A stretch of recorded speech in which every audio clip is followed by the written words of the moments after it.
Recording in progress. All right, we are going to call this meeting to order now.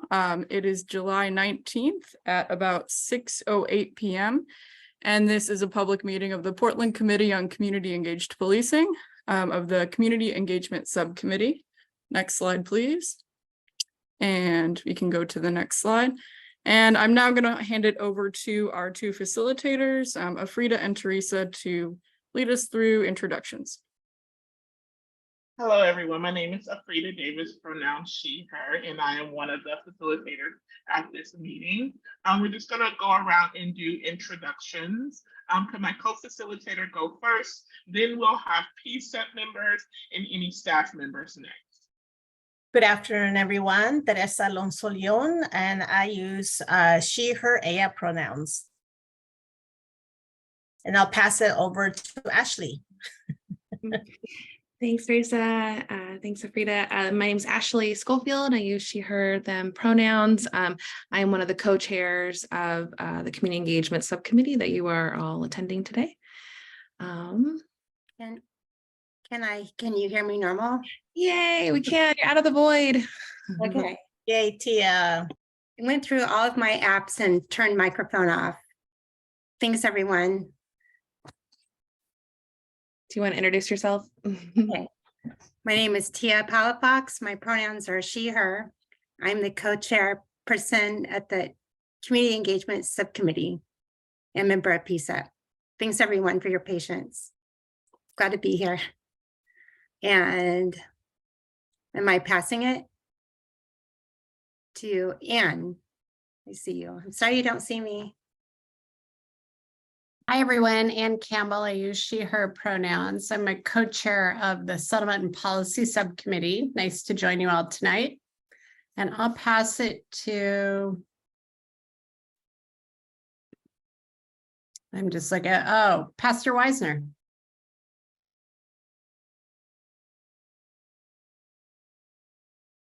Pastor, you're on mute there.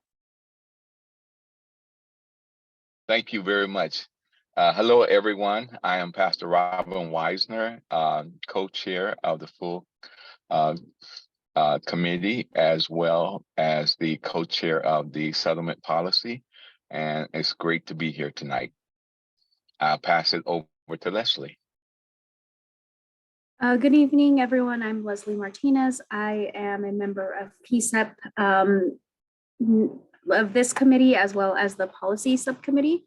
My pronouns are she, hers, and I think, glad to be here tonight. I'll pass it to Nathan.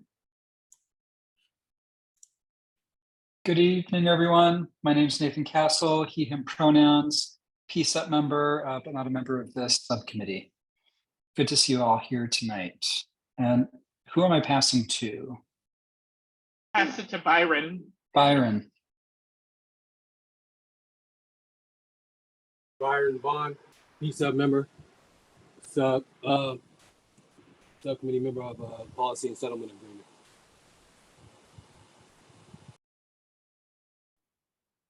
Frida, could you tell me who hasn't went? I don't know. Yeah, I'm looking at that right now. And staff members, go ahead and jump in.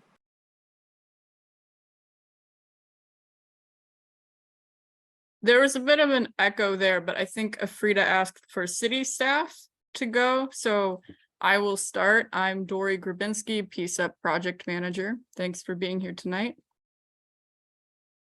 Hi, everybody. I'm Stephanie Howard. I work in the mayor's office as the director of community safety, and I'll pass it over to Chief Gillespie. Hey, good evening, everybody. Ryan Gillespie, he, him pronouns. I'm the interim fire chief for Portland Fire and Rescue. Great to meet y'all. And I will pass this to Lila Layton. Hello, my name is Lila Layton. I am the interim program manager for Portland Street Response, and I use she, her pronouns. I will pass to Heidi. Good evening, everyone. Heidi Brown with the City Attorney's Office. It's great to see all of you. I use she, her pronouns, and I will pass it to Sarah Ames. Hi, I'm Sarah Ames, Deputy City Attorney, and I will pass to Avi Klepper because we missed him. Hi, this is Avi Klepper, he, him pronouns, and I am PCCEP staff. Glad to see you all.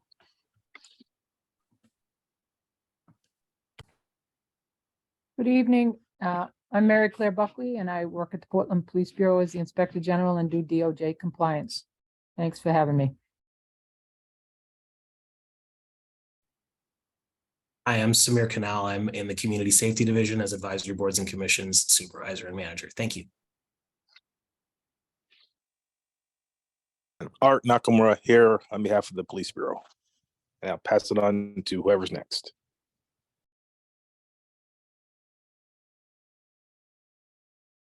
Is there any other PCCEP members or PCCEP staff members or city staff that need to introduce themselves? I can go ahead. My name is Miranda Mission. My pronouns are she, her. I'm the Tribal Relations Program Manager in the Office of Government Relations at the City of Portland. Wonderful. Thank you, Miranda.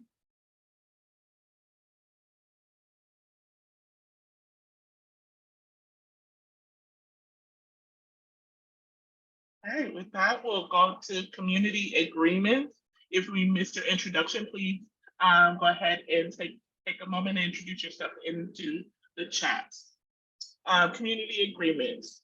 Let's listen actively and respectfully, share airtime, be present and open to new information and perspectives, assume positive intent, respect each other, respect the group, speak your own truth, communicate honestly, directly, honestly, and respectfully, ask questions to clarify, call out bias, and be okay with ambiguity.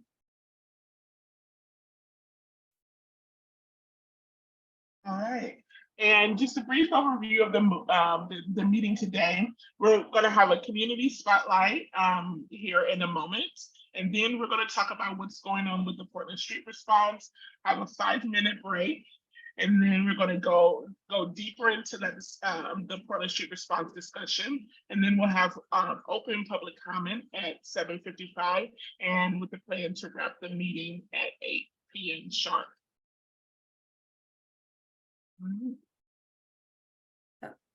Okay, am I on? You're That's on. you. Go ahead. Okay, thank you, everyone. And I'm so sorry I can't see you all, especially Miranda, as I want to introduce her here. But real quick, and I wanted to make sure and tell everybody that at the beginning of every community engagement subcommittee meeting, we'll be holding space for one community organization to share out their information, and so that we can engage with more community members and highlight different organizations each month, and really for connection and outreach for us to learn more about each organization and for them to learn about us and how we can help each other. And the first person that we have filling in our community hot spotlight tonight will be Miranda Mission. She's the program manager of the City of Portland Tribal Relations. We'll take a few minutes to talk about her program, and then about 15 or so minutes to do a question and answer so we can engage with her and learn more about the Tribal Relations program. Miranda, are you ready to start? Sure. Okay, thank you so much for coming. You're welcome. Oh, it made me the big person on my screen, and I'm going to. And I think there's a screen that we can put up that. I don't have any slides to share. If that's no, it's okay. Staff has this screen. Okay. Either way is fine. Since it's such a short time, I don't mind just talking pretty casually. Thanks, Tia, for inviting me. I didn't realize I was the first person to take on this community spotlight. So I'm really grateful for the connection and for your outreach. And I'm really grateful to you all for just having this space and for being kind of active participants in this group. Again, my name is Miranda. My pronouns are she, her. I'm a citizen of the Chickasaw Nation. And I have, sorry, 1 second. Okay. And I've been working with the Tribal Relations Program for a little over 2 years now. I recently stepped into the role as program manager. And I'm currently the only staff person on staff. We've been working through some transitions over the past, I'd say 8 months, some staff capacity strains, and we're kind of in a tricky period as we deal with that and then just work towards what the future of our program will look like. So again, I'll talk a little bit about what our program does and then a little bit about the connection to public safety and policing and the work that we do. So just I want to reiterate, we're not a community organization. We're a part of the City of Portland under the Office of Government Relations, but I really see us as kind of a connector for both community to the city and for the city to community, and really trying to facilitate those connections, those strong relationships, and kind of repair some of those past harms done by the city and other government institutions. So why do we exist? Portland has the 9th largest Native American population in the country. We have tribal representation from all over in the city of Portland, all over the country. Folks have chosen Portland as their home due to relocation, forced relocation, for economic opportunities, a wide variety of reasons, but we have a really strong kind of Native hub here in the city. And we're largely underserved in most of the categories. Native Americans top the list or aren't even on the list because of how kind of small the population is. But in general are underserved for a lot of metrics, including housing, alcohol and drug use. Sorry, my cats are fighting. They're going crazy. I'm going to throw something at them and I'll be right back.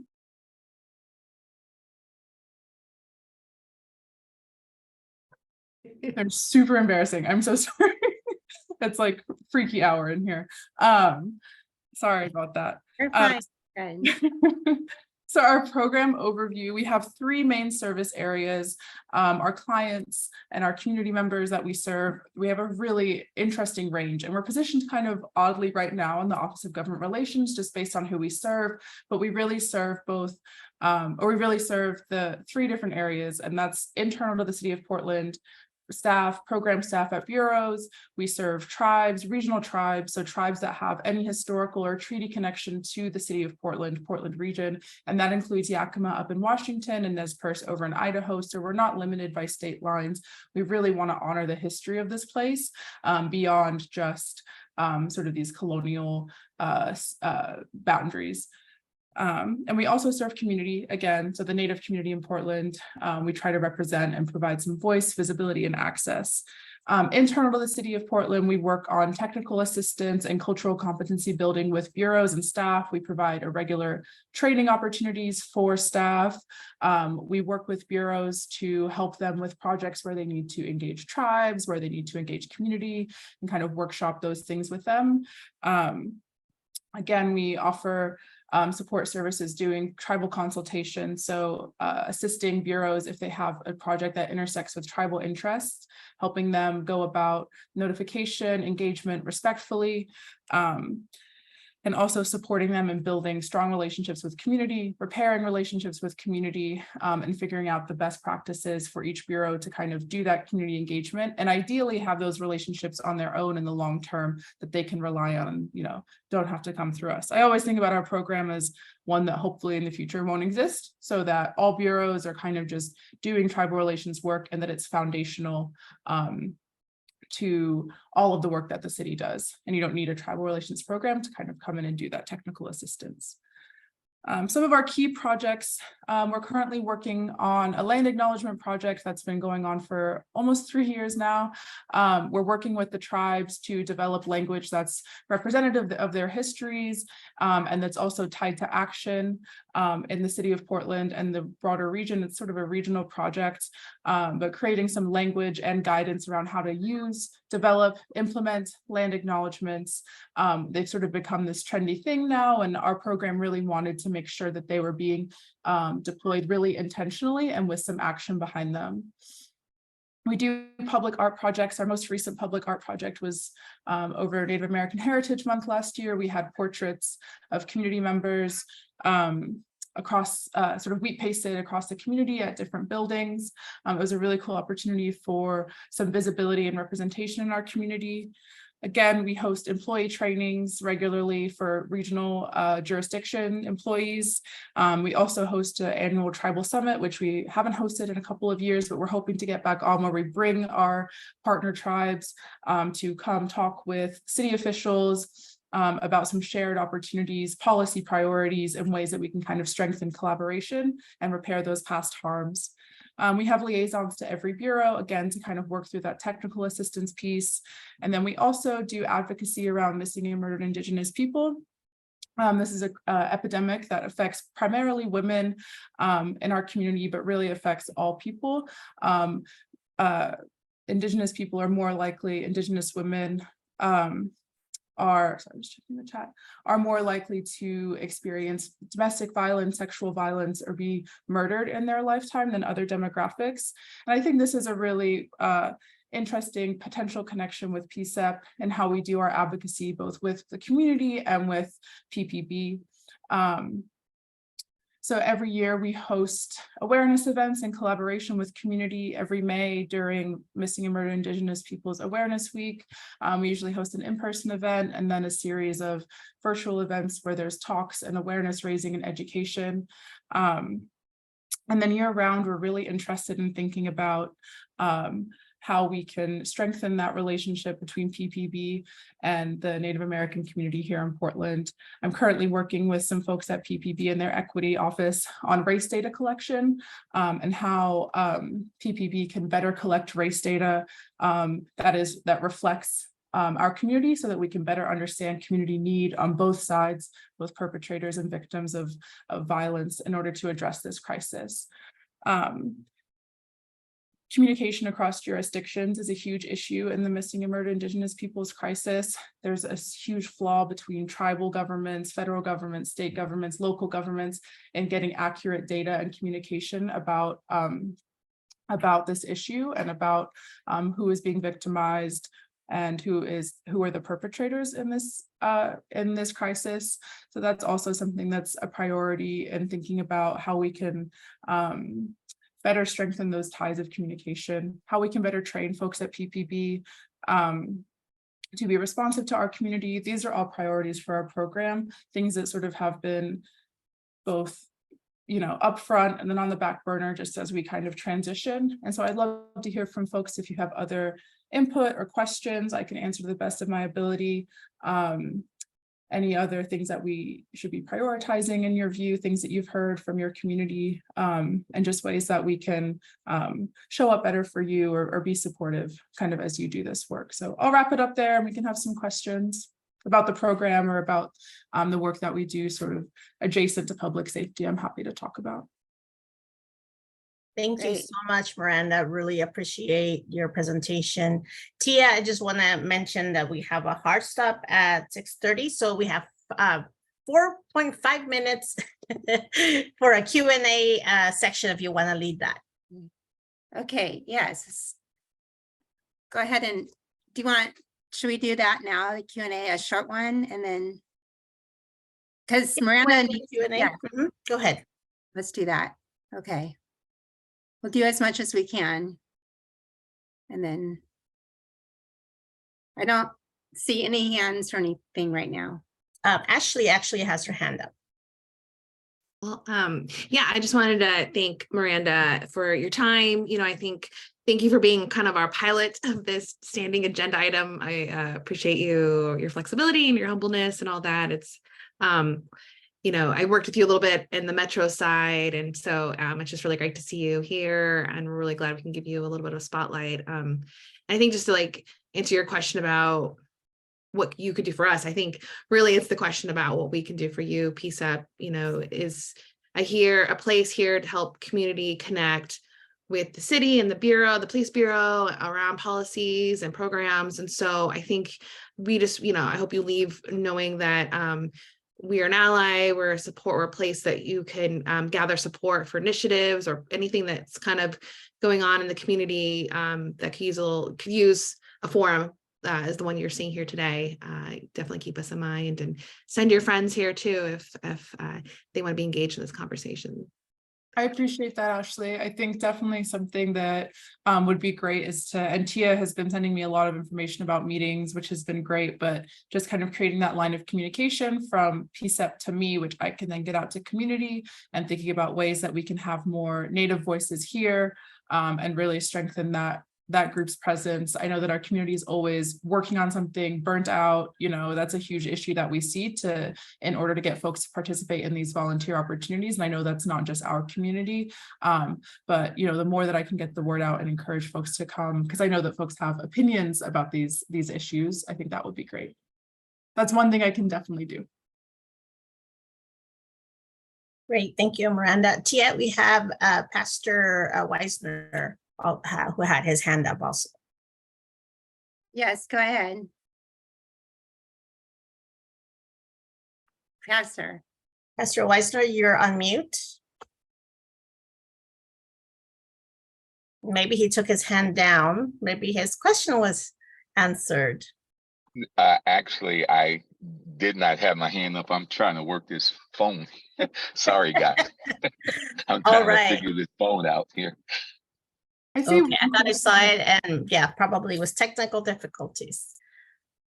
I see one question in the chat just about kind of the intersection with other cultural groups and folks that aren't enrolled and can't access resources from Confederated Tribes. I know that a lot of there's a ton of community groups in Portland, such as NAA, NARA, smaller groups, and those groups, to my knowledge, don't restrict resources based on tribal enrollment. And I know that they very much honor that, Native folks are of all different races, et cetera.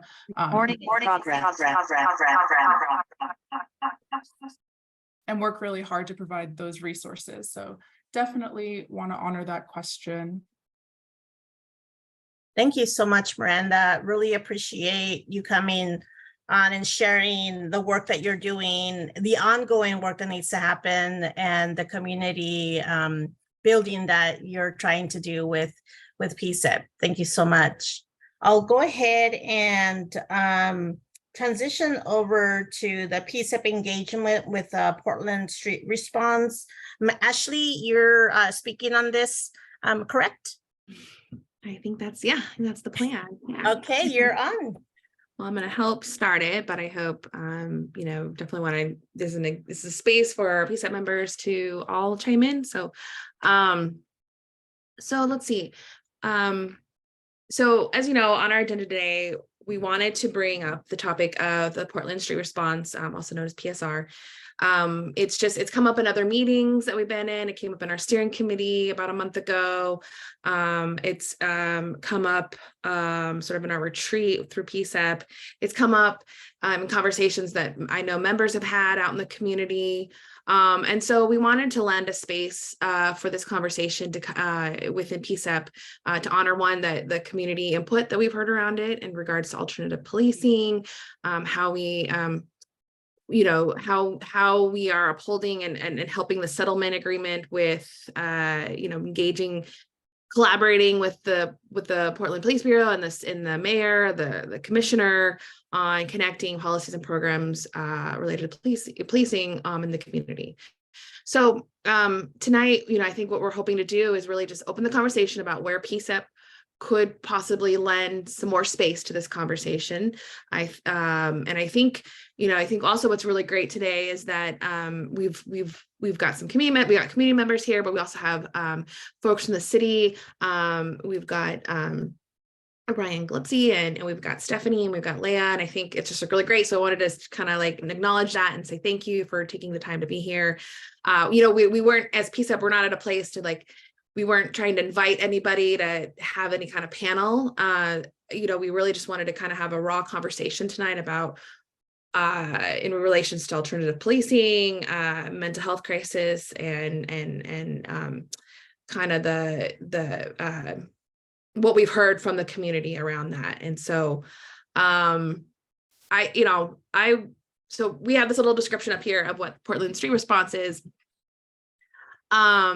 But I definitely want to make this a collaborative space, and I know not to put anybody on the spot, but does anybody else want to here in the city want to explain what PSR is and from their perspective of those who are actually working within the program?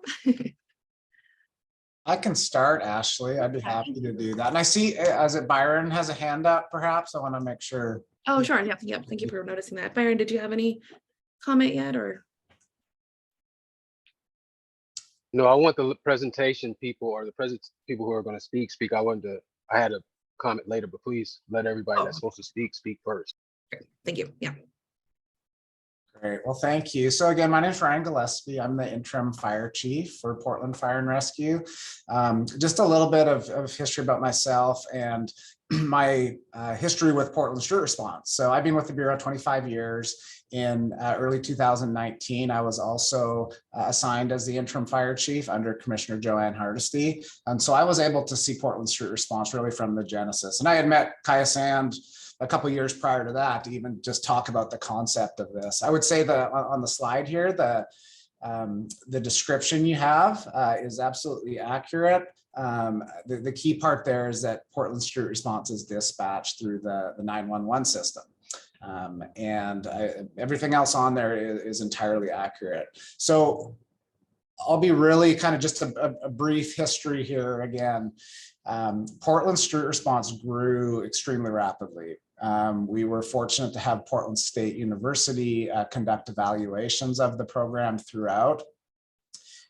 I stepped in as the division chief of community health just a few months ago, because that PSR and chat was lacking leadership at the chief officer level, and that's for a number of reasons. But what happened during that time when there was no leadership was that the program continued to grow and evolve, but really it wasn't operating under the umbrella of the City of Portland Bureau. While it was, many things were happening within the program that unfortunately were outside of City of Portland guidelines and rules. So I would love to address, tonight, I know everybody's seen the stories in the media, the perceptions of Portland Street Response, the direction that I guess the media is portraying that the Fire Bureau wants Portland Street Response to go. And I really want to address those questions and be very, very clear about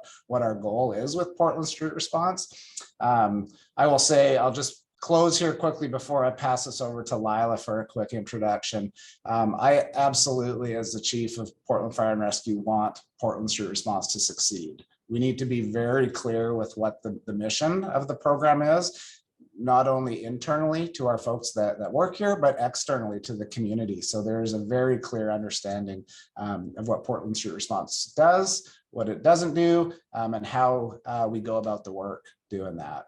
So very excited to have Lila Layton come on board as our interim Portland Street Response manager. So she is just getting up to speed on the program. She has worked within the program at a couple different levels over the past year and has an extensive history in mental behavioral health, crisis response. And I'll let Lila talk a little bit more about herself.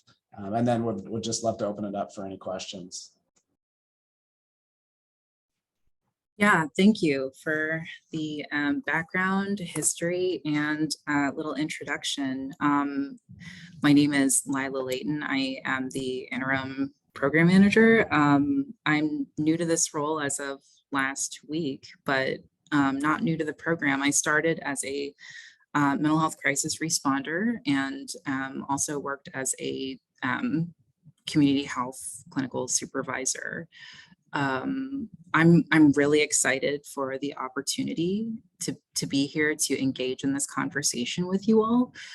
Just given the the history and the context of our program, just kind of seeing your community questions, the clients we serve, the people in the communities that we serve have been historically directly impacted by policing. Of course, all of our call types that we respond to were historically responded to by police. And so I came to this program because of the huge opportunity we have to really create that alternative response that takes into account these various histories of health systems trauma, of marginalization, and really, have a community-centered approach that meets people where they are. So yeah, that's a little bit about what has brought me here to this program. I'm really excited to be speaking to you all. And yeah, I'm sure more will come out in the Q&A. Yeah, sounds good. Well, thank you. Again, part of our agenda, we hadn't expected you guys to be here. It's so lovely that you're here in community with us. So, I definitely just don't want to put you guys on the spot that there's this Q&A for you. I'm sure it'll come out in the conversation. And I'm really glad you're here to help answer the questions that might come up with PCCEP members or what we hear from the community. But I definitely want to sort of set the expectations for tonight for the community and for everybody that, this is just kind of maybe like the first step to larger conversations where we would maybe want to invite you back for a more official panel and we can dissect the PSU. So we'll talk about that tonight. We'll talk about like, what is our strategy here? And so I don't know, Dory, we put up that slide, how does PSR relate to PCCEP's work? I think it's just a really good question to sort of start the dialogue. And I think what we'll do just to kind of help create a little process that we're trying to do here is we'll start the dialogue between PCCEP members. Well, let me start here with this question or this topic of like, how does PCCEP relate to this conversation? And so, as you know, PCCEP is charged with advancing our desired outcomes and hearing community concerns about issues touching the Department of Justice settlement agreement that the city has. And so, as you know, we are here to help. So the agreement is actually targeted around these kind of initiatives that the PSR does relate to, which is around encounters between police and persons perceived or experiencing a mental health crisis. And, I just want to stop and acknowledge that I'm very new. I'm a new PCCEP member. I've been here for about a year now. My family moved back in 2017 to Portland. So I just want to acknowledge how much work was done way before I even knew a lot of what was going on. And you can understand how the PSR program really did come from the sort of the genesis of where the settlement kind of came from. And how do we serve those in our community that are going through a crisis where somebody with a gun may not be the best interaction, and as we know through the settlement isn't. So there's that connection to what PCCEP wants to be, which is to connect the community to this conversation. And so I just want to acknowledge that we already know that PSR is not under the police bureau. So there could be this kind of why are we having this conversation then? But it does relate in terms of as we know from those who have been able to go through the PSU survey assessment and their analysis and summary is that there have been calls taken away from that would traditionally maybe go to a police officer, but goes to somebody who's a little bit more equipped to have a conversation with somebody who really just needs something different, some kind of a different attention. So with that, Dory, do you think we should go through the timeline? Does that feel? I want to make sure. Yeah. So I think, we will have plenty of time to get into discussion, but I think we've laid out a little bit of a timeline. This is certainly not exhaustive, I'm sure. There are 2 slides here with the timeline of some events around PSR's inception and where we are now, and then also a little bit about what Ashley's speaking to with the results of that PSU study, as well as Interim Chief Gillespie's response to the study. We also found very interesting. So we have all of that information here for you tonight. So Ashley, you can kind of quickly walk us through some of the information here. Sure. Yeah. And I think something that we found successful at PCCEP is starting in a place of just neutrality and where are the facts and what do we know, what do we don't know. And I think that's what we want to bring to the community, right? And I think we've already sort of touched on like that this space being for that. So kind of going through the timeline helps us do that. So as we all know, the Street Roots helped develop the program in early spring of 2019. It kind of fast tracks from there a little bit with support from then Commissioner Hardesty, getting the funding, which makes something real in city development, city operations when they get actual funding.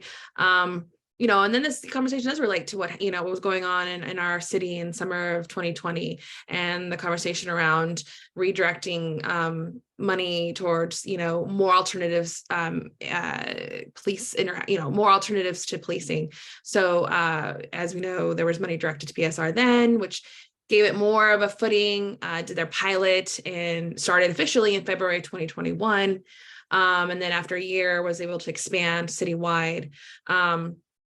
And so late last year, the program was able to get some data, and I believe when you look at the PSU survey, these calls that that the program received from April to September 2022 was almost it says right there, 700 increase in the same time period of last year. So there was this need for it, and then and I think. Ryan, you kind of touched on this, the program became real, expanded, and there's been a little bit of growing pains to that. And just sort of, again, where does the money come from? How does the city, where does it stand? Where does it sit? How does it, grow? And so lately there's been this conversation, especially with a new commissioner in charge of the bureau, that there's just been some changes, and a lot of this I think we've been hearing from the media. So there is that narrative, and I think we just got to be able to understand, here, I don't know if we're going to try to do any fact finding here today, but it's really great that we have a lot of folks within the mix that can help us sort of demystify some of maybe the things, some questions the community might have about what they've been hearing in the media, because it's definitely been saturated the last couple months. And so I think tonight, what we want to say is where are there any places around here that the PCCEP would come in and have build in a bigger conversation, and could that be a town hall space? I think for PCCEP, we saw success with that with the gunshot detection technology, and by success, I mean, we really got to help, we helped create a space for community to have input. And I think that's really ultimately what PCCEP is in charge to do. And we have a little bit of tiny arm with the mayor. We can send recommendations, and they have to get back to us. But really, I think our power comes with building that community input to inform our actions. So so that's the timeline there. That gives a little bit more context. And then I think the next couple of slides kind of dig into the evaluation summary. These are really great stats. I think people have linked the program, the survey summaries in the chat. Those are really great reads. I've been able to go through them. And again, what we noted, we know that the rate of responding to calls has increased 7, 10, 100-fold for the program. I think a really interesting stat here that we see is a reduction in total calls that are traditionally responded by police, right? And I think that's a conversation that we do have here, obviously at PCCEP, about those interactions with police and that equipment and that training and the capacity issue. And so that's that's an interesting thing about that connection. And and then the next slide. I don't want to breathe. We can come back to these too. So, I just want to know, I don't want to breathe through this, but I want to start having the dialogue. And if we need to use these as sort of an understanding, we can come back to them. But so in that evaluation, there was a set of recommendations that were provided. We can talk on these a little bit. I know the next slide is sort of Chief Gillespie's response to those. So, which is also, I think we also posted in our agenda. So those are links, you can see the whole letter. Again, we can come back to these for reference because I already see people's hands lined up. I think that's, let's start that. Let's go back to that original question of where does PCCEP sort of play the role in any of this conversation? And let's utilize the space we have today to get input from the community, input from those from the city and in the program to just sort of decide like, where do we come with a collaborative sort of solution or path forward? Because we know there's a community demand for this program. And so how do we support that? Do we support that? I mean, obviously I do support that, but as you know, how do we do that as a committee? And how do we give, I think, ultimately more space for the community to understand more if that's needed. So I'll stop there. Again, I want to invite PCCEP members first to sort of come in, bring some thoughts, bring in some what they've been hearing. Do they have any recommendations about what PCCEP should be doing in this space? And then we'll absolutely include community input. I think there's been a lot of stuff going on in the chat. I haven't even checked it. So if there's anything that needs to come out of that, we can discuss that as well. Byron, you had your hand up first. I'll let you move along.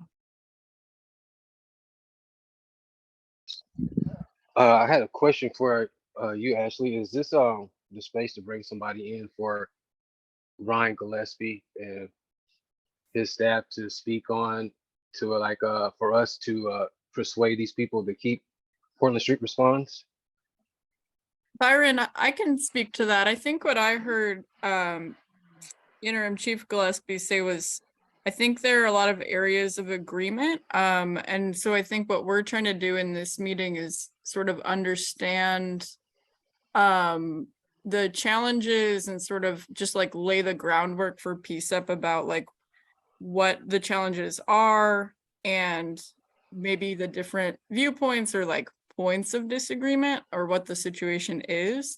But I think this definitely is a space where you can feel free to ask Chief Gillespie your questions. So that's, I think, entirely appropriate since we are privileged to be joined by some guests tonight.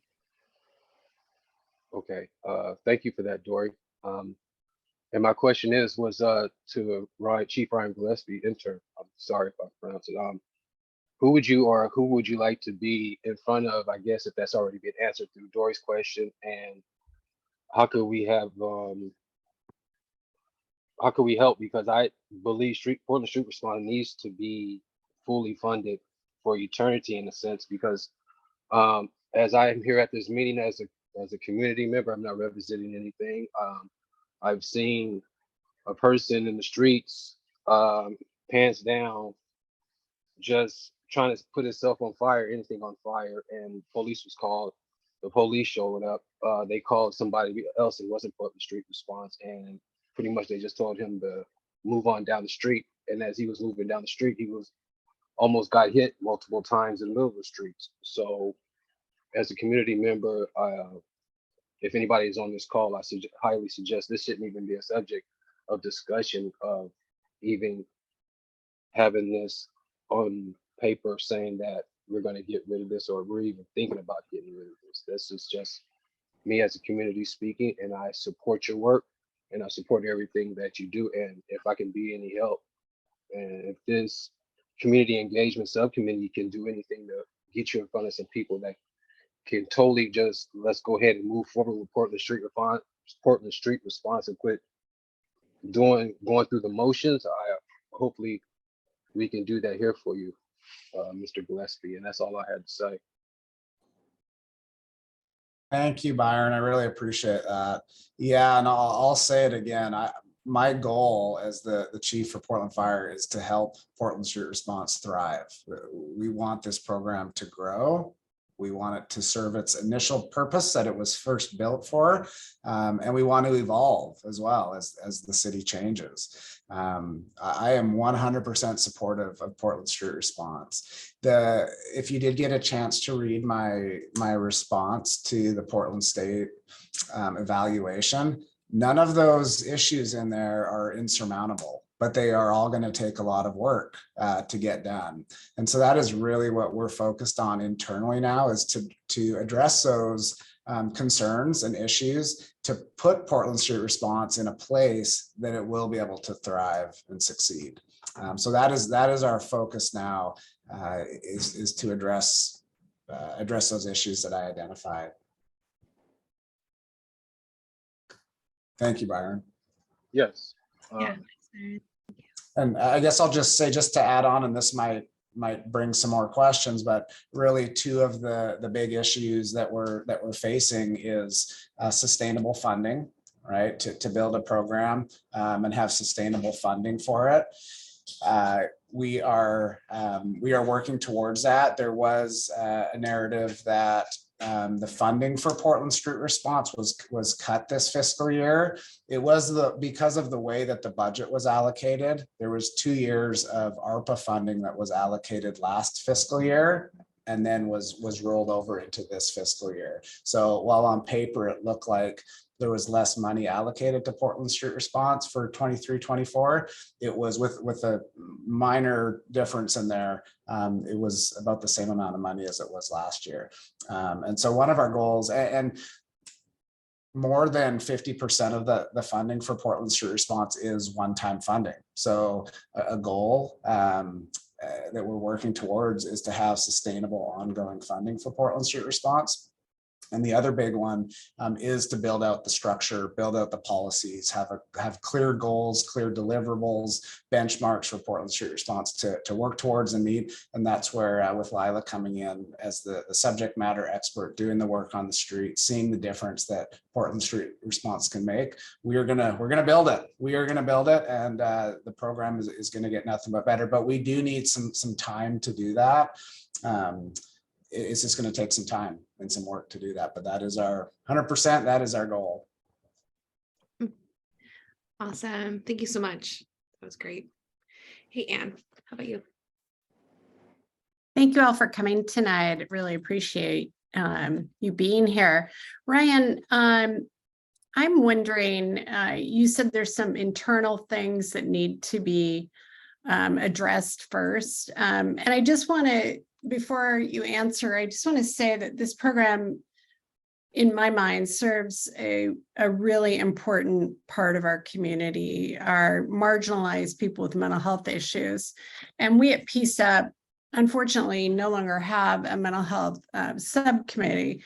But I think that that it's incredible work. It's a wonderful program that was modeled after one in Eugene, Oregon, as we all know. And so I'm confused a little bit about what you said, that it's internal. I understand the funding issues, but the internal pieces, I'd like to hear more about that. And thank you.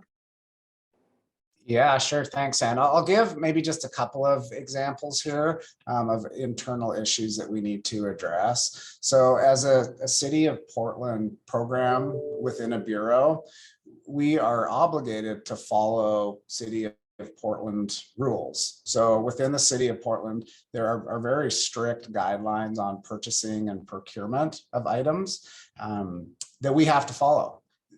That unfortunately did not happen in Portland Street Response. Items were purchased, they were donated, they were distributed outside of City of Portland guidelines. And those are put in place to protect the community's money, so that we are good stewards of the tax money that we receive. So a lot of those were not in place. And so that's what needs to be addressed. So while you see in the media that Chief Gillespie has stopped the distribution of, name the item, I definitely put a pause to that, because we have to clear up the procurement and the purchasing and have clear policies for the folks that are doing the work. How do we get these items? How do we get clothing? I am not opposed to giving, for our folks working on the street, to giving somebody a pair of pants that is naked on the street. But working under the City of Portland umbrella, we have to have a policy in place for how we get those, how we purchase those, and then how they're distributed. So that's one example. And then just a second example I'll give, and it gets down in the weeds a little bit, but it's critically important when you have a workforce. The workforce needs to understand the employment rules that they work under. So we don't have clear policies on how you take vacation right? How you take leave, how many people can be off.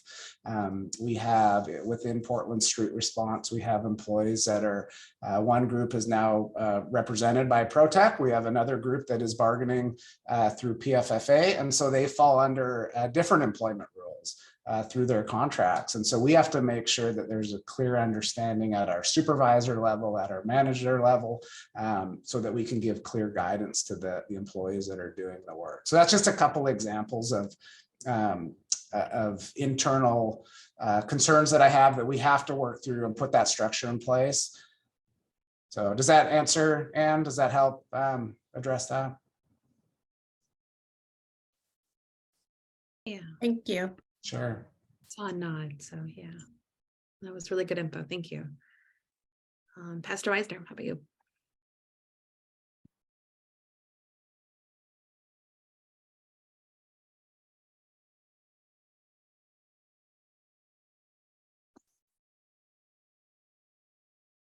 Pastor Weisner, you don't look like you're on mute, but can you hear us? Are you ready?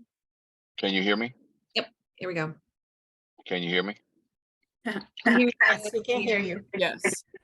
Okay, great. Again, I'll start over and just say thank you again for being here. And I'm not sure which official might be able to answer my question, because I did hear the chief answer the real question that I had about funding. So going back, looking at the recommendation, and thank you, Dan and Stephanie, for all the background information that you put in the chat. There was a recommendation I see that PCCEP had as far as the language of continuing and strengthening funding. If that was that long, how did we find ourselves running out of, did you say ARCO funding? And what is the plan, and where is the, what are the efforts now moving forward to secure that type of funding? Sure. Thank you, Pastor. So the efforts that were, so this is another piece that I'll just kind of dip my toes in here to try to lend an explanation to it. The Cahoots Act funding, which was, I think, the understanding, and it was even my understanding coming into this, was that that was going to be an available pot of money that we would be able to capture for the work that we're doing. The more I've learned about it, the more challenges I've learned about within that bill, within that act that allows agencies to be able to get that Medicaid reimbursement funding. So we are working through our Office of Government Relations to clear that up. There, as part of that, we're required to be accredited through Oregon Health Authority. And so we are also working towards meeting those criteria. One of those is 24/7, that PSRB 24/7. And so this is another one where I think the media has definitely said there's, what's Chief Gillespie, what's wrong with you? Why are we not going 24/7? We need to do this. That is absolutely a goal of ours. It does go back to what I was saying about the policies needing to be in place before we expand and add a whole bunch of more employees and responders on the street. We need to have that structure in place. So that's one avenue for funding. Another avenue for funding that we are going to explore is the coordinated care organization. So that's Care Oregon, which we do have a grant for the chat program. And I think there might be some opportunity there as well. Lila, do you have anything to add to the funding piece of it? And if you don't, that's fine. No, okay, that's fine. Yep. So that's yeah, that's where we are with the funding right now. And can I, Chief Gillespie, could you also explain how ARPA dollars work? Thank you. Sure. Yeah, I mean, I guess the explanation with the ARPA dollars is it's one-time funding. And so those were allocated last year in 22-23 for 2 years worth of funding. And it's, I'd have to look at my numbers, but I believe it's It was close to $3 million, 2.9 million, I think, per year. And so that money in June of 24, that ARPA money is no longer available. And that's actually a concern, not just within the Fire Bureau, not just for Portland Street Response, but citywide. ARPA dollars were allocated to programs, to full-time employees throughout the city, where, again, not just PSRs is facing this in June of 2024, but programs throughout the city are facing the one-time money expiring. And I'll just add, so ARPA dollars were very specific pot of federal funding related to the COVID pandemic.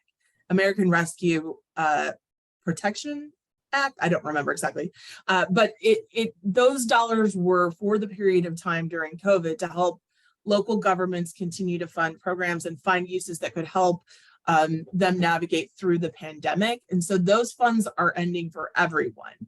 And as Chief Gillespie said, that's affecting, that's part of our budget considerations across the board for the city, not just for PSR, but that's the reason those funds are going away. I will also say, and Chief, I think you could probably speak to this, or maybe Lila, the budget for Portland Street Response initially included some startup funds, right? Some hard costs like vans and things like that, that are not necessarily part of ongoing operational budgets. Is that fair to say? And so the numbers can look a little bit wonky when there was a lot of front end expenses and then it's been shifted towards staffing. Maybe you could say a little bit about that. Yeah, exactly. And the other budget piece that I think made it look like money was being taken out of Portland Street Response and reallocated elsewhere in the Bureau is because general fund money was moved from Portland Street Response specifically to our rapid response vehicle programs, but that money was replaced with opioid settlement money. So dollar for dollar. So it was, although it appeared that general fund money was being taken away from Portland Street Response, it was replaced with one-time money as well. So it really was the difference between 22-23 and 23-24 budget is a difference in cannabis tax revenue, which is it's maybe $20,000, which is a lot of money, but in a $10 million budget, it's not that much in comparison. So we are funded for 23-24 at the same level that we were for 22-23. Can I just ask one more question, Chief? The hiring freeze, was that for all of Portland Fire and Rescue, or was that only for Portland Street Response? The hiring freeze was for all of Portland Fire and Rescue, and that any requests for hiring needed to go up to our commissioner in charge for approval. Yeah, so yes, does that answer that, Stephanie? That's great to know. Yeah, thank you. Thanks for that question. So I was going to wrap up and say this looked like an inherited problem for you, Chief. I see that. I would still think, and my question is trying to wrap around, is the language that's out there that so many people are hearing, how significant are the replacing of these dollars to make sure that this program is significantly continued? Again, I think that was the PCCEP recommendation from what I've seen out of the 2019 agreement or recommendation from PCCEP. So that's the part that I'm still kind of trying to find out. Are we going to be able to secure and do the things that it's going to need to continue to do funding? Even back then, I think that was the biggest concern. And here we are 2023, and it's still the biggest. And it's now, like you explained, the art going away, the money's moving around, and that's the insecurity that, and even myself, I'm still baffled with trying to understand how we're going to do it. Yeah, thank you, Pastor. So what I will say, the good news is that there is ongoing money for Portland Street Response. So I said it's, we'll use ballpark numbers, $10 million for 23-24, a little under $5 million is ongoing. So that the resources that we have, the money that we have will absolutely determine the size and scope of the program. So barring replacement of the one-time funding, which expires, PSR will continue. Just the size of the program may have to be smaller because of that ongoing funding. And that is not, again, just to clarify, it is not my goal to shrink the program down. As with anything with budgetary limitations, we have to work within the budget that we have, and we will continue to pursue the funding to keep the program going, to continue to hire once we get the structure in place, to continue to hire and build the program. So there is ongoing money. It's just not the full amount that is allocated for this year.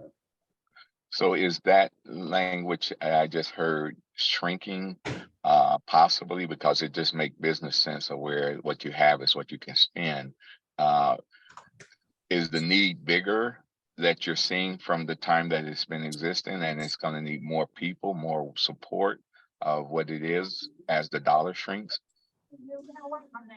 Well, so because we have not hired into the program, and if we look at the run rate that we have right now of the money that we have, we're okay for the size of the program now. If we were to grow as Portland State has recommended, and I know the community is asking for, if we were to grow the program, absolutely, max out the budget for 23-24, and then at that point find out that we weren't able to capture or land the plane on the ongoing funding, we're going to end up with a workforce that we're going to have to lay off. And that is, I absolutely do not want to do that at all. So one of the reasons, the reason for not hiring in right now and growing the program quickly, one of the reasons is because that the funding, the $10 million is not ongoing. And I don't want to hire a work group in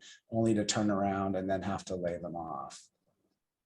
I appreciate your leadership, and I also would just say again, everyone's, I know, is working hard.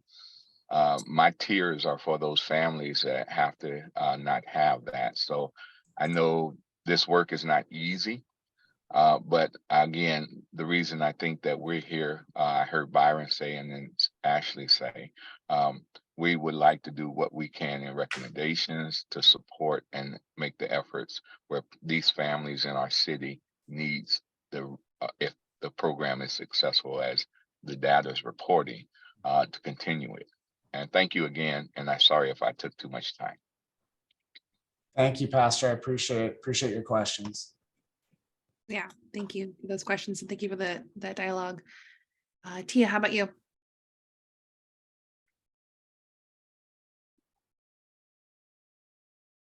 Tia, are you still there?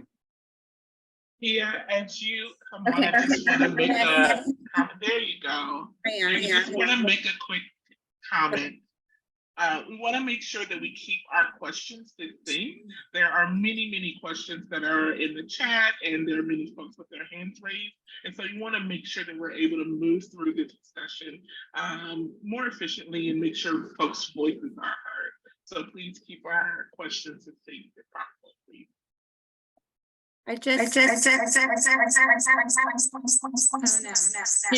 Kia, we're gonna have to skip you for now because your audio is acting up again, and hopefully we can come back to you in a minute. So we can go to David Lynn for now.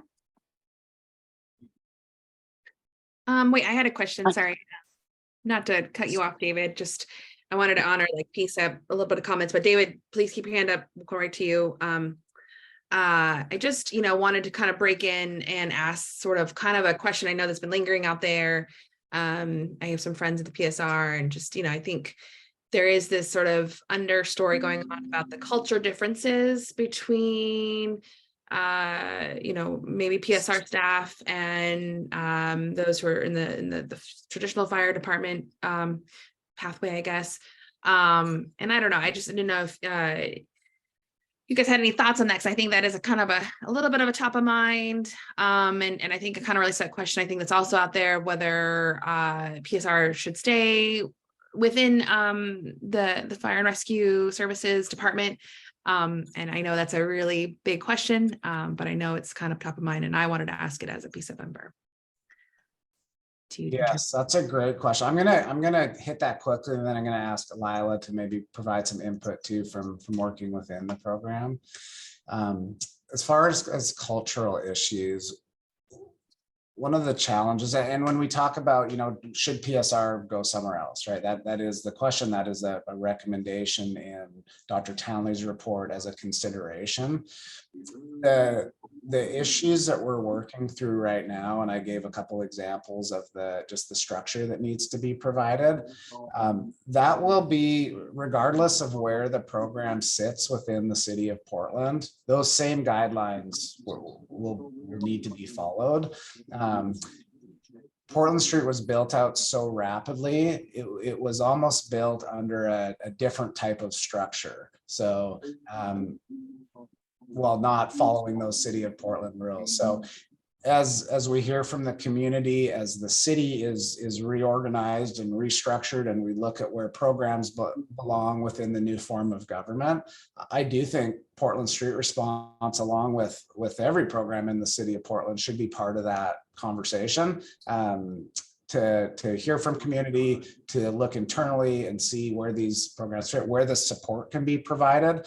That is one of the challenges within the Fire Bureau. We have taken budget cuts over the years, and we have done our best to maintain frontline staffing while cutting really the support systems behind that keep an organization going. So that needs to be in place. We need that behind the scenes support, and maybe that can be provided somewhere better than fire. I don't know. I'm not going to pass a judgment on that. I think community absolutely has a huge say in that going forward. So that's where I think some of the culture issues really came from, is just the speed that the program grew out, and the lack of structure for folks that and it's not a blame game. It's nobody's fault. It's the community asked for this service. It was built out extremely rapidly. We got people on the streets. I would say neglected to build out some of that vital support structure behind it that needed to be in place. So I'll stop there. I end up rambling sometimes, so maybe I'll pass it to Lila quickly, just on the culture piece inside the program.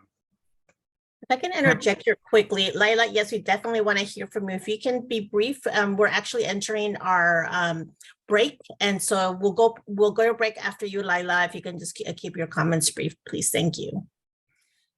Yeah, I just wanted to sort of echo that and elaborate a bit. I know that sometimes these words like policy, procedure, protocols, like it just sounds like kind of this bureaucratic nothingness. But I mean, when we're talking about building an alternative model of first response, it is so important that we hash out the particulars about what that really looks like on the ground. And so I think that, what I have seen, what I think we have here is people kind of like these different groups, like traditional and non-traditional first responders, right? Sort of like laboring to understand how to exist and work together, and not always getting that right. And so when we're talking about building out the sort of policy infrastructure here in this program, we're really talking about giving all staff, the structural support they need to do this very challenging, very, very creative and really innovative work. So I just wanted to add that context. Thank you so much. That was wonderful. Thank you. I appreciate that. Facilitator, should we punt and move it to break time? I don't want to, I hate always losing the flow of the conversation, but I want to honor the expectations we've set for the meeting agenda. Thank you, Ashley. So we are coming back. I just want to reassure and make sure people know that we are going to continue this conversation after the break. So please stay tuned. Don't go too far. We'll be back. 5 minutes. 5 minutes. And the floor will be open when we get back. So community members with your hands up, we will get to you. Keep your hands up. You'll be in line. And David Lynn will put you at the front because of that confusion there. Apologies. Yeah, and we'll see you in 5 minutes. Thanks, everyone.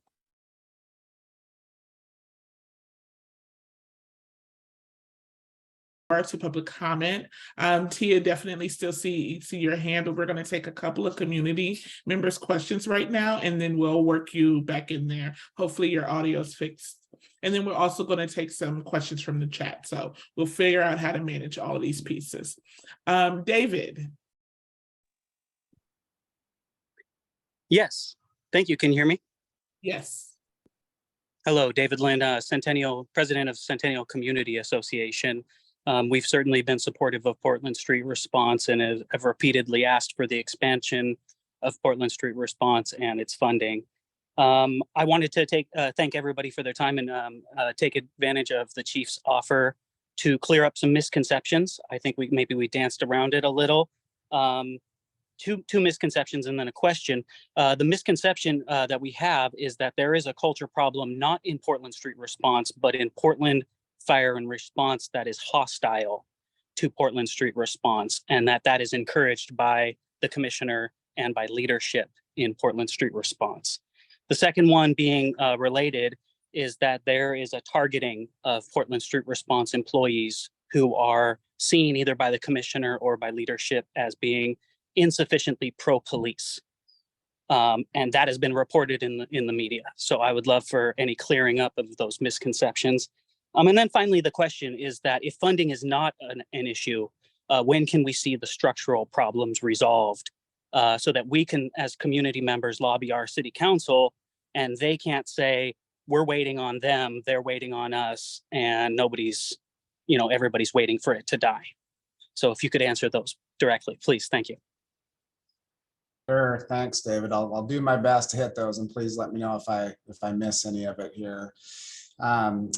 Again, so back to the cultural issue. I will tell you that I have absolutely zero tolerance for any employee of Portland Fire and Rescue being treated differently because of where they work for, or they're considered a different class or in a different program. We have, in the Fire Bureau, we recently had an audit in the Fire Bureau. It was perhaps a year ago, about our accountability system. And it was scathing. It was, we definitely had some concerns internally, and none of them were real surprises, to be honest with you. It really spoke to our lack of resources that we had to put towards an adequate complaint system, accountability that was consistent and transparent.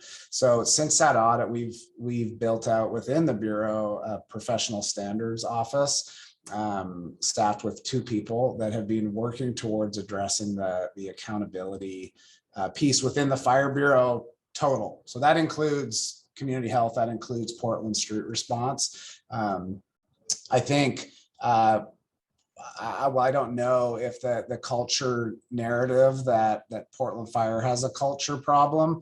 I don't know what that all means, to be honest with you. It's we have a structure within Portland Fire. We have a rank structure, which for emergencies is absolutely necessary to adequately manage an emergency situation. I'll be the first to say that rank structure doesn't always work well with interpersonal communications. It puts walls up. And so I think that was new for some folks coming into PSR, but there was an understanding across the Bureau that it was new to some folks. And my goal coming into community health a few months ago, and then now as the chief, is that we are one bureau, we are one team, we have distinctly different jobs. We respond to different emergencies and calls for assistance from the community, and we do it in different fashions. That does not put one program above another. It does not put one employee above another. We have different missions to do that. So I hope that answered the culture piece. And then I know you had something about the budget. David, can you clarify specifically about the budget piece again? If the funding was not an issue, when could hopefully us community members expect the structural problems to be fixed, so that again, we can go to our city councilors and say, if the problems are fixed, don't blame the problems. It's now just the funding on you. Okay, yeah. So I mean, that work is happening, right? We have a group made up of Lila, of other program managers within community health, with admin help, looking at all the policies that are in draft form, the ones that haven't even been built yet, the ones that are finalized, to make sure that we are doing that work. We are chipping away at it. Lila, being new as the PSR manager, she's evaluating the organizational structure we have right now and making sure we have key people in supervisory positions, that they have the information and the training they need to adequately supervise the folks that are on the street doing the work. So that work is happening. I mean, I can't give you a hard timeline on when it's all going to be done.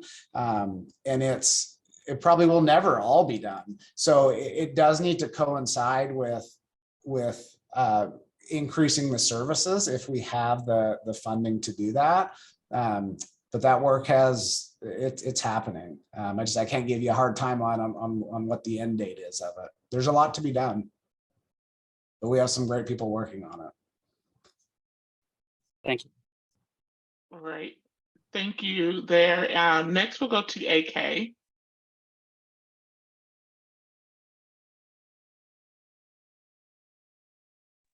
Thank you. I just wanted to make some comments. And first say that I've been involved with the PCCEP in the past. I've also been involved with the Disability Rights Group, many other policy organizations, including the local governments, on many of these issues. And I wanted to direct some of my questions to any of the nonprofits that are online currently, including any of the civil rights organizations that have oversight of some of the violations that have occurred within Oregon since prior to the pandemic. My concerns are funding has always been an issue, and I don't know how we're going to get around that issue now that things have been exacerbated. My concerns are with the local nonprofits. You know, there's usually not enough money to go around for everyone. The crisis situation that we're currently facing with PSR, trying to help out, is continuing to grow as people are moving into the city. My main concern is I don't really see that the residents who live here are really being able to get the proper resources and services that they need. Many of the people who are coming in here is a concern that I have with data being collected. We don't really know with that data if these, the people that are being served are actually residents that have been here versus new people who are coming in from urban areas or out of state that are soaking up our resources. So as these issues are continuing to mount, and as we're still in court with the federal dealing with these issues, we're not really dealing with the heart of these issues. The main concerns are Multnomah County has, pretty much lost, the reins on this issue. And so now the city is involved and now the federal is involved. But, to me, and I've sat on the governor's task force, with the advisory council on this, we have mounting issues of systemic problems with local government within Oregon, period. And so how do we get around with all of those issues? We have tons of civil rights violations here in Oregon that are not being dealt with. We have I'm gonna end. I don't want to, make this a long drawn out issue, but I want to be clear on some of these things that need to be addressed in court, okay? Many of our people are continuing to die on the streets, okay? And I'm speaking specifically with my community, the African-American community, the Native American community. A lot of cultural communities are continuing to die, okay? While we continue to sit on Zoom and go over these issues and nothing be done, nothing be corrected. Okay, so getting to PSR, and I've already put some of my information in the chat. There needs to be more culturally competent training, more hiring of cultures on staff, and it needs to be mandated through the local governments that the monies need to be there to serve our communities, period. They're civil rights violations.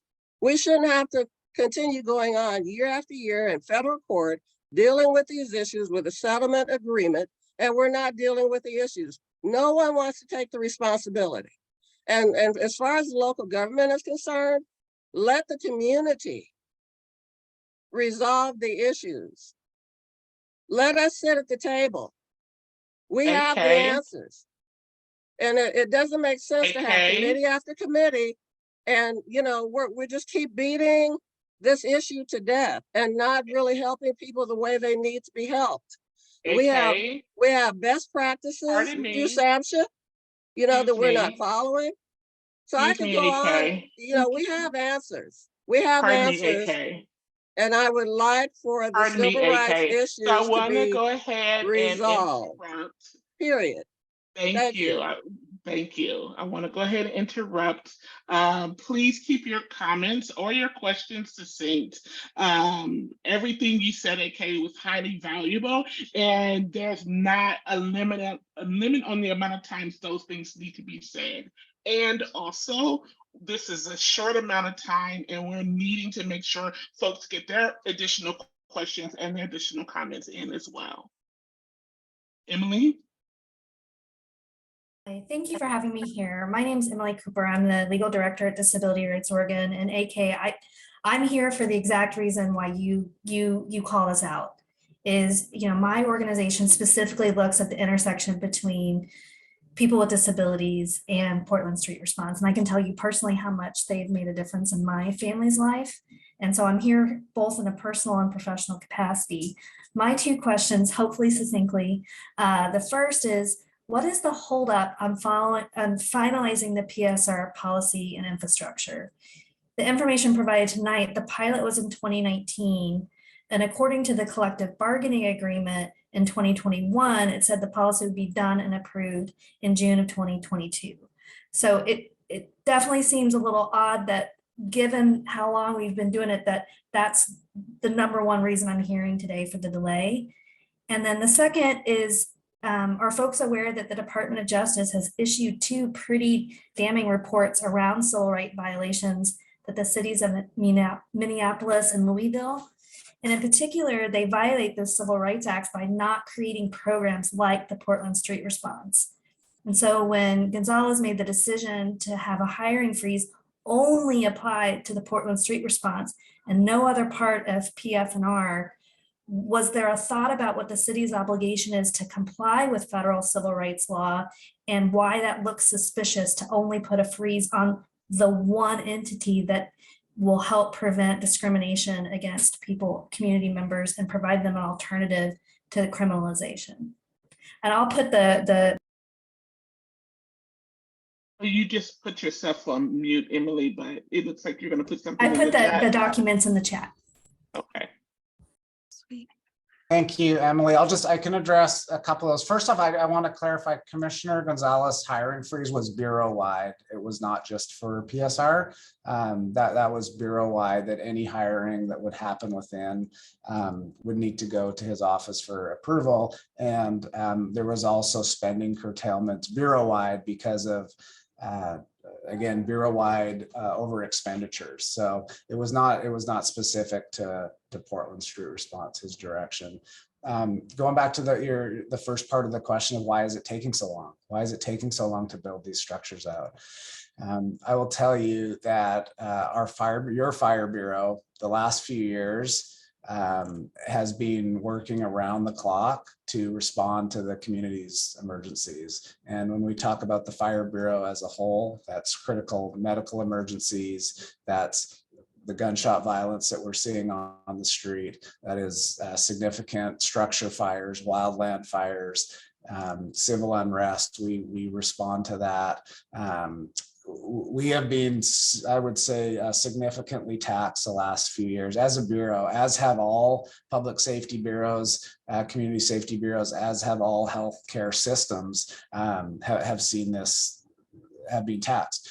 And so it's not an excuse, but it is to say we have put our efforts really into that frontline service and ensuring that when people call, we can respond, whether that's a fire engine or an ambulance with AMR or Portland Street Response or the chat program. We have put those efforts into ensuring that we have folks on the street to do that work. What happens if you, or what ends up happening if you don't put the structure behind it, is you end up with a system that does not work very well. It's not very efficient. It is not effective. Not very efficient more than anything. So that's where we're at with, and it's not just Portland Street Response, it's the Fire Bureau as a whole. So again, I don't want to make excuses for it, but we really have focused our efforts on that frontline service. And then I'm not sure that I can answer your second question. Ryan, if it's okay if I jump in, because Emily, I think what you're talking about was the collective bargaining agreement with the Police Association and also with the Firefighters Association, because the work that Portland Street Response does is work that historically has been done by police and fire. And so we entered into agreement because once you have years of one group, one union performing work, it becomes bargaining unit work oftentimes. And in this instance, that was the case. And therefore we had to enter into agreement with both police and fire unions in order to start up Portland Street Response, which was the first letter of agreement we entered into. But then secondly, when we wanted to expand, what we said was we would come together with a labor management committee or a committee, and Dan Handelman wrote in the chat earlier about that, and I was trying to respond to him on it. That group was going to come up with a policy that was about the expansion of Portland Street Response. Could they go to other calls rather than what Ryan's talking about or the chief is talking about is like procurement policies, vacation. If you have a 24/7 group, how do people sign up for vacation? So you make sure you have enough people on working on each shift to be able to respond to calls. So I just wanted to clear up that there's two different things we're talking about here.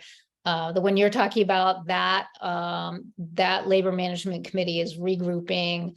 They I think had some issues. I'm not 100% familiar with it because, as I wrote in the chat, I haven't been at the table, but I know their intent is to refocus that and sit down and try to move forward so that they can come up with an outline. And I know they had done a lot of work, but they just need to come back and finish up that work. So that, just to clarify those two different policy issues. And so my second question was just, is the city tracking that the United States Department of Justice is saying that cities, by not funding and creating these programs, these alternatives, are discriminating against the Civil Rights Act and the Americans with Disabilities Act? And maybe it's better to get, so it looks like Jared's here from the US DOJ. Maybe he can weigh in on that issue.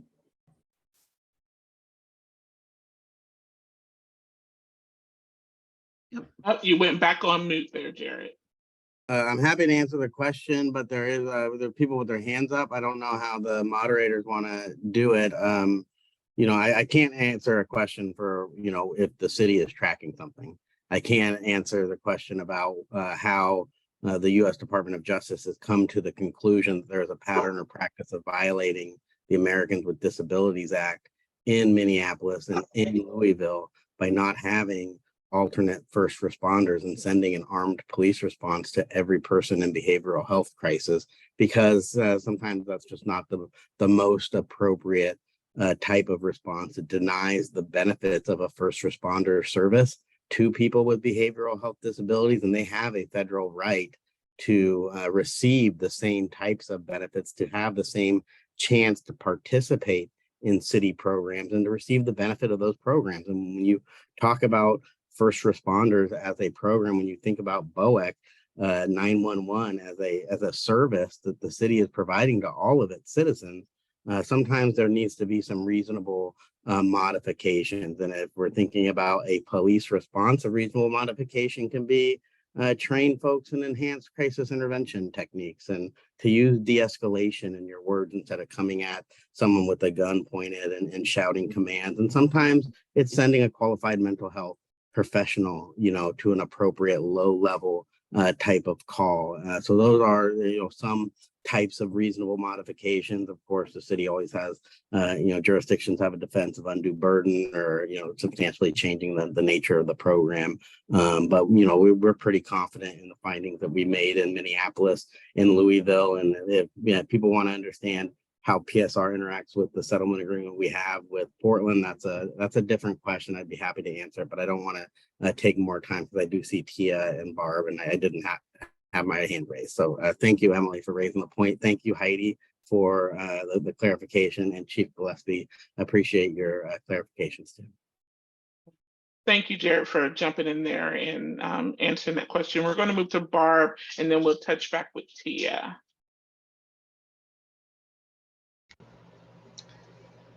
Hey, everyone.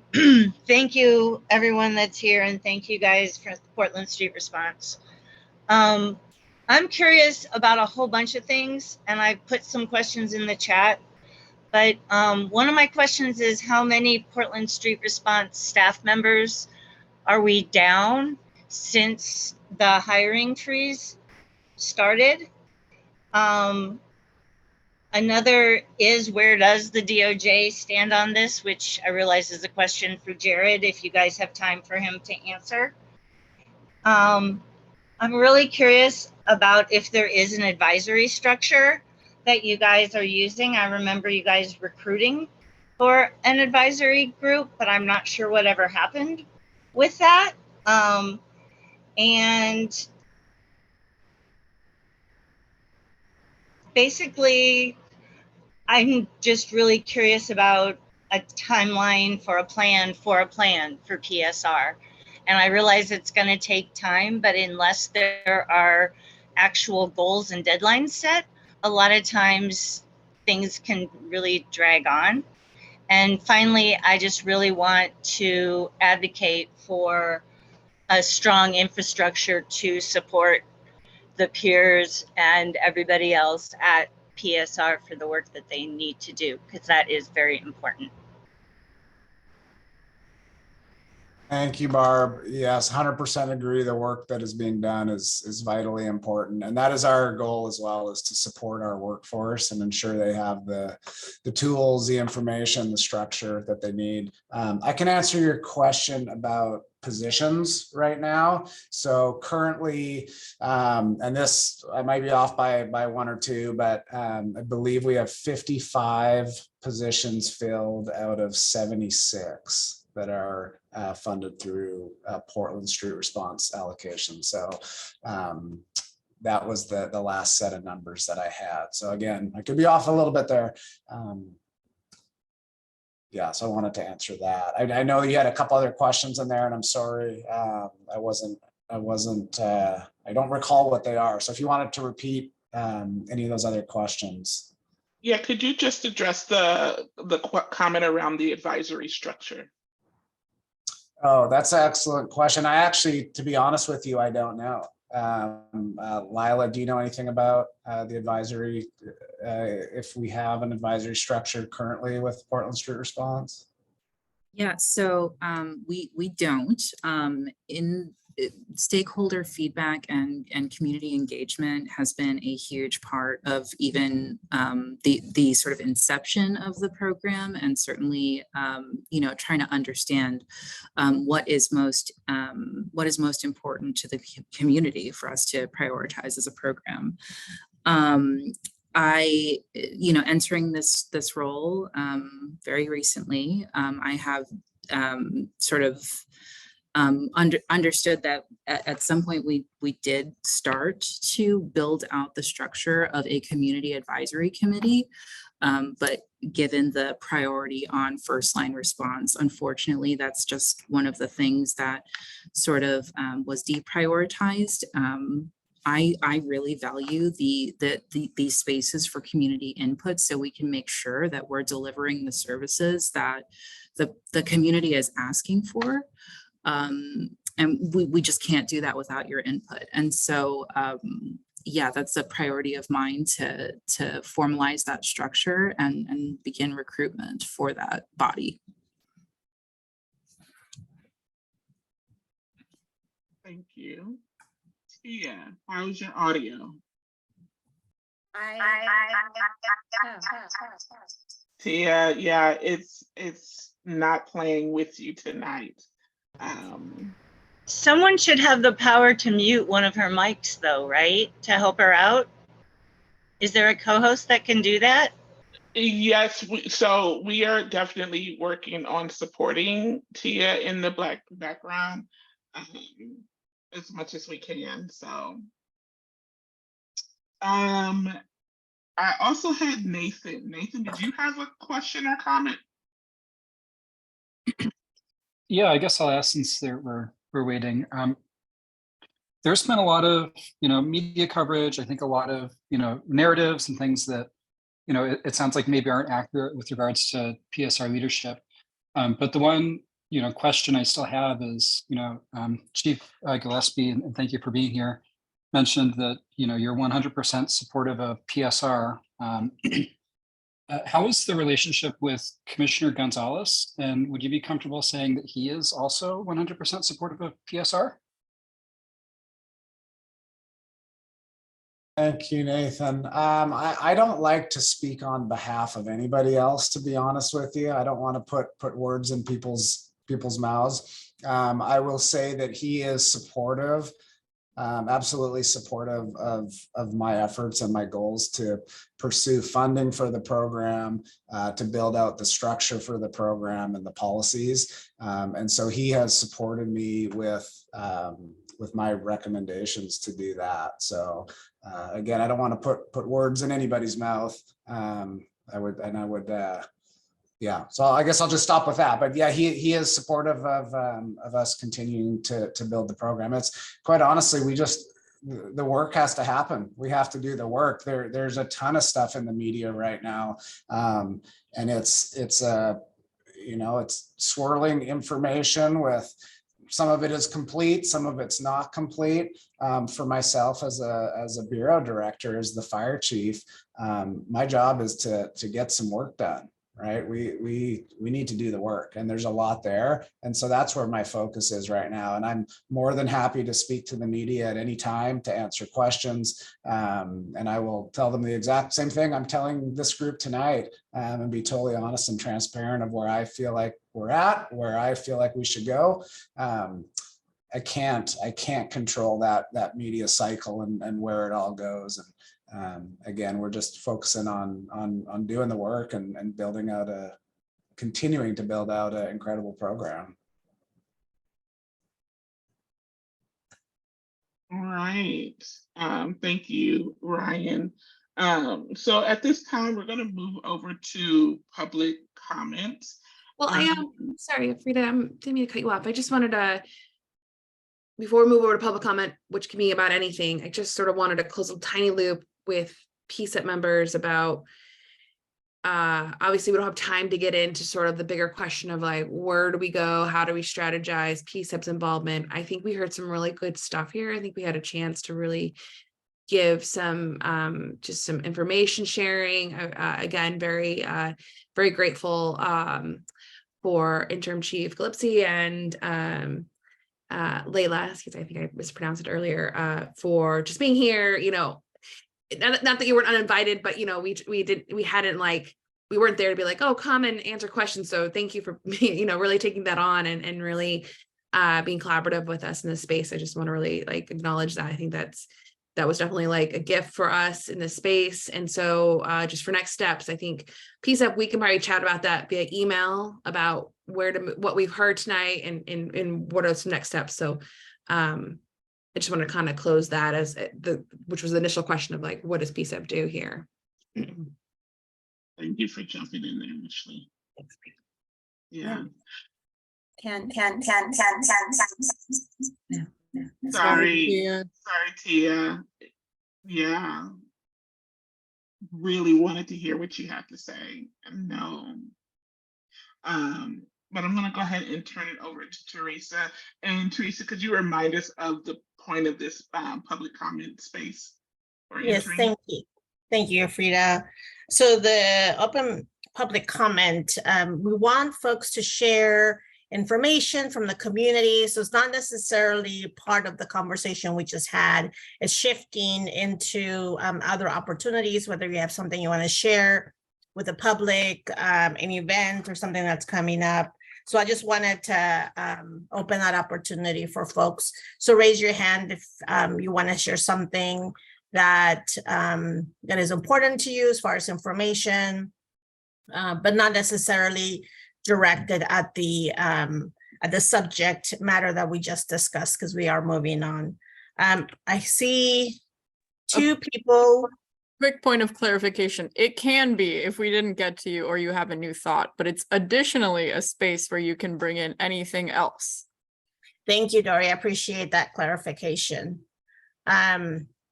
All right, so we have two folks who have their hands up. So we'll go with AK first, and then we'll move on to Jared. I just want to give two experiences that I've had in my community with African Americans who had contact with the PSR and who also had contact with a nonprofit in the community who had oversight in providing resources to those people. Okay, so I'll start with and I'll try and make this brief. I'll start about the issue with the PSR and my experience. And this was when our Commissioner Hardesty was in office. The PSR had just started their new services within the Northeast community. And I happened to be, going down the street, just driving. And me and another individual saw someone on the side of the street with PSR.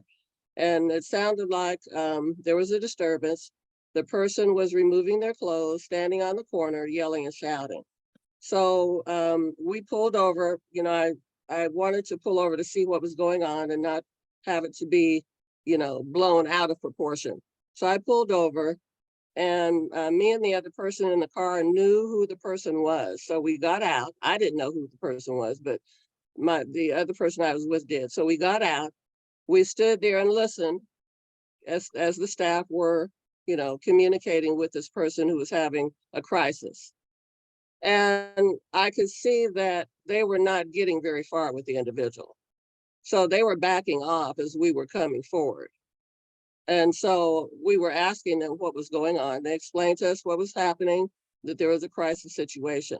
So what I did, because this is my community, the individual, but I went to the individual and started talking with him to find out what was the issue. And PSR was standing there just observing. And as I spoke with him, and the other person that I was with knew him and knew of his relatives and knew his story. Okay, so we were both AK, can you please come bring this story to? Yes. Just have a few minutes. So to make a long story short, okay, by the time we were done talking to the individual who wanted to be heard, okay, he wanted to be heard. He wanted people to know his story. So we sat and listened to him. By the time we were done listening to him, his clothes were back on. He was calm. We wished him well. We told him, help could be provided if he needed it. But he was okay after that. So that was just one instance. So that was my experience in dealing with PSR, who did not know what to do for this individual. And us just walking up to him, listening to him. Thank you, AK. So that's just an example. I appreciate you sharing that story. We are in limited time, so we're gonna go on to Jared, but really appreciate your perspective and what you were able to share today.